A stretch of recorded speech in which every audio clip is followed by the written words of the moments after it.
Hindi class का 17 chapter पढ़ रहे हैं और 17 चैप्टर में है आपको जल ही जीवन है। इसके लेखक है सूर्य प्रसाद दुबे। और जल ही जीवन है तो हम जानते हैं कि जल के बिना मेरा कोई भी काम नहीं चल सकता है। जैसे जल जो है ये प्राकृतिक स्रोत है।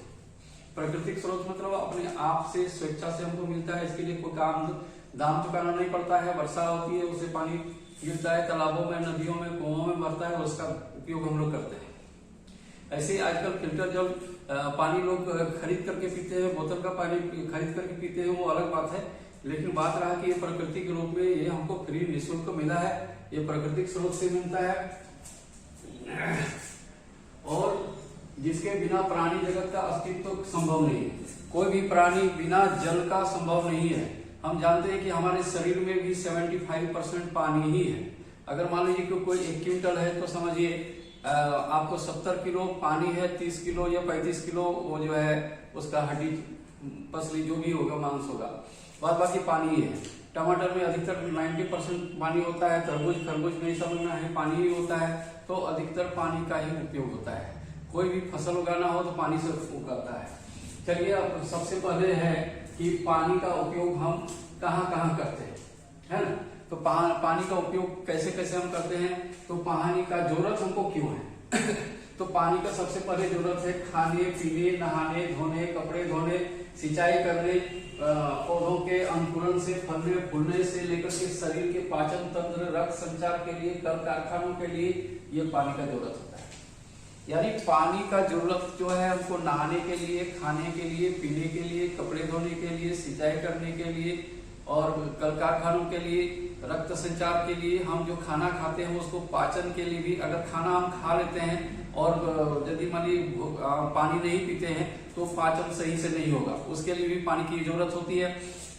तो जानते हैं कि पाचन तंत्र के लिए, यानी इतने चीजों के लिए आपको पानी का जरूरत होता है। सबसे पहले कि हम खाने पीने मतलब खाना खाते हैं तो उसमें भी चावल भी बनता है, सब्जी भी बनता है, पानी से ही बनता है। पीने के लिए हम पानी उपयोग करते हैं, नहाने के लिए उपयोग करते हैं, कपड़े धोने के लिए उपयोग करते हैं, सिंचाई करने के लिए। सिंचाई में यदि हम सिंचाई नहीं करें तो पौधा का अंकुरण नहीं होगा, फूलन नहीं होगा, फूल है ना, फूलने और फलने के लिए जो है, फलने फूलने के लिए तक जो है तो पानी का जरूरत होता है। और शरीर के पाचन तंत्र के लिए, हमको जो खाना पचता है उसके लिए भी पानी का जरूरत है। रक्त का संचरण, अगर पानी नहीं होगा तो खून भी मेरा नहीं चलेगा, हमारे शरीर में पानी का जरूरत होता है। और कल कारखाने के लिए भी पानी का जरूरत होता है। सबसे पहले पानी है क्या, कैसा होता है, तो पानी रंगहीन, इसका कोई रंग नहीं होता है, गंधहीन, कोई गंध नहीं होता है, जीवाणु रहित होता है। शुद्ध जल है तो जीवाणु रहित है, और नहीं तो आपको तालाब में, नली में ये सब के कीड़े कुलबुलाते हुए आपको नजर आएंगे। अब जल कहाँ से मिलता है इसको पहले जानते हैं। तो जल के स्रोत है, सबसे पहला है वर्षा जल। वर्षा का जल ही नदियों में, तालाबों में, पोखरों में, नालियों से होकर के, नदी घर से बह करके, नदी नाला से होकर के बह करके सागर तक चला जाता है। तो वर्षा है, वर्षा से हमको पानी मिलता है, नदी से मिलता है, तालाब से, झील से, झरना से, सागर से। और भूमिगत जल, भूमिगत जल का मतलब होता है जमीन के अंदर जो पानी, जैसे हम लोग चापाकल लगाते हैं तो वो चापाकल नल जैसे ही चालू करते हैं वो पानी ऊपर आ जाता है। कुआं खोदते हैं तो भूमिगत पानी है, जल है, वो उसको भी हम लोग उपयोग करते हैं। अब रहे अधिकतर लोग कहाँ का पानी पीते हैं ना, कुआं का पानी पीते हैं। तो कुआं का पानी यदि कच्चा हो और ढका हुआ न हो तो वो अशुद्ध होता है, वो पीने लायक पानी नहीं होता है। आजकल लोग देखते हैं बोतल बंद पानी पीता है, फिल्टर पानी पीता है। तो अगर कुआं है तो चबूतरा थोड़ा ऊंचा होना चाहिए, ढका होना चाहिए, जिसे जो है सो कीड़े मकोड़े या पत्ते सड़ गल जाने से वो खराब हो सकता है। तो ऐसा नहीं होना चाहिए, यानी चबूतरा थोड़ा ऊंचा होना चाहिए। कुआं जहां भी हो जमीन से थोड़ा सा ऊंचा उसका चबूतरा होना चाहिए, जिससे वो गंदगी वहां ना पहुंचे। ढका हो तो और भी बेहतर हो। तो अधिकतर कुएं का जल अशुद्ध ही होते हैं, कच्चा का और खुला कच्चा, है ना। शहरी क्षेत्र में लोग नदी का, तालाब का, झील का फिल्टर किया हुआ पानी पीते हैं, यानी पाइप के द्वारा वो शहरों में पहुंचाया जाता है और वो नल खोल करके पानी को उपयोग करते हैं। अब चलते हैं कि गांव के लोग अधिकतर कहाँ नहाते हैं, अधिकतर नदी में, तालाब में, नहाते हैं, पोखर में नहाते हैं, तो इनमें क्या होता है कि अधिकतर गंदगी होती है। यहाँ जैसे कपड़े लोग धोते हैं, पशुओं को नहलाते हैं, वह सब तरह के लोग नहाते हैं। जैसे कोई बीमार है, कोई ऐसे रोग से ग्रसित है, वो भी रोगी लोग भी नहाते हैं। तो इससे क्या है कि लोगों में ये बीमारियां, जब पशु का बीमारी है तो आदमी को पहुंच जाता है, आदमी कोई रोगी आदमी नहाया तो उसका वो पहुंच जाता है। तो इस तरह से जो है सो गंदगी का अंबार है इन जगहों पर, यानी नदियों में, आपको तालाबों में इस तरह से हमको नहाना उचित नहीं है, क्योंकि इससे हम बीमार पड़ सकते हैं। बाय चांस अगर मान लीजिए कोई रोगी आदमी नहाया है तो वो रोग किसी दूसरे को भी लग सकता है, तो इस तरह से रोग लग सकता है। अब रही कि लोग अधिकतर, आज मान लीजिए शौचालय बन गया है, लेटरिन रूम बन गया है, और नहीं तो अधिकतर लोग नदियों के किनारे, तालाबों के किनारे, जलाशयों के किनारे, यानी जहां पानी है उसके नजदीक ही लोग शौच करते हैं, लेटरिन करते हैं। और ये क्या होता है, बरसात के दिनों में वो पानी के साथ बह करके उसी जलाशय में जाते हैं जहां हम लोग नहाते हैं, धोते हैं।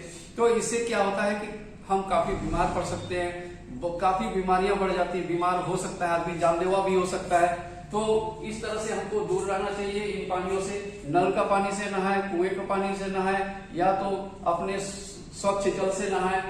और जहां लोग नहाते हैं, दूषित जल से नहाने से लोग तरह तरह की बीमारियां होती है। अब रही कि जल को जो है हमको स्वच्छ रखना चाहिए, साफ रखना चाहिए। जैसे मान लीजिए कि वाटर बोर्ड का पानी आता है तो फिल्टर किया हुआ होता है, जमुनिया का पानी आता है वो फिल्टर किया हुआ रहता है, तो उससे पानी को पी सकते हैं, नहा सकते हैं, उसमें कोई किसी प्रकार का दिक्कत नहीं है।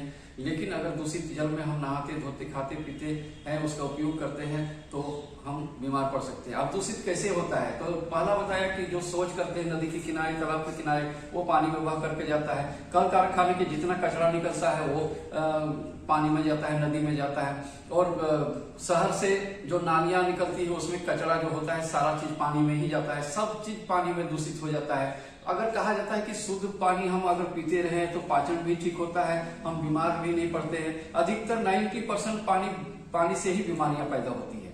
इसलिए लोग कहता है कि भाई साबुन से हाथ धो लो, है ना, इससे जो है सब बीमार से दूर रहेंगे। तो हमको चाहिए कि जल की स्वच्छता पर हमको ध्यान देना चाहिए, क्योंकि जल ही जीवन है। अब रही की बात है कि हम जल को स्वच्छ कैसे रख सकते हैं, तो कल कारखाने हम ऐसे जगह बसाए हैं जिसका कचरा जो है सो नदियों में न बहा जाए। शहर का नाली का पानी जो है सो नदियों में न जाए, तालाबों में न जाए, जलाशयों में न जाए। लोग तालाब के किनारे, नदी के किनारे, जलाशय के किनारे शौच न करें जिससे गंदगी न फैले। तो इस तरह से हम जल की स्वच्छता को बनाए रख सकते हैं, और जल जब स्वच्छ होगा तो हम बीमारी से दूर रहेंगे। इस प्रकार से ये जल ही जीवन है। आपका चैप्टर ये समाप्त होता है। मैंने आज जो है सो मौखिक प्रश्न उत्तर आपको भेज दिया है। अब इसका आप शब्दार्थ लिख लेंगे, याद कर लेंगे। अब लिखित प्रश्न उत्तर हम 1-2 दिन में आपको भेज देंगे। आज के लिए बस इतना ही। धन्यवाद।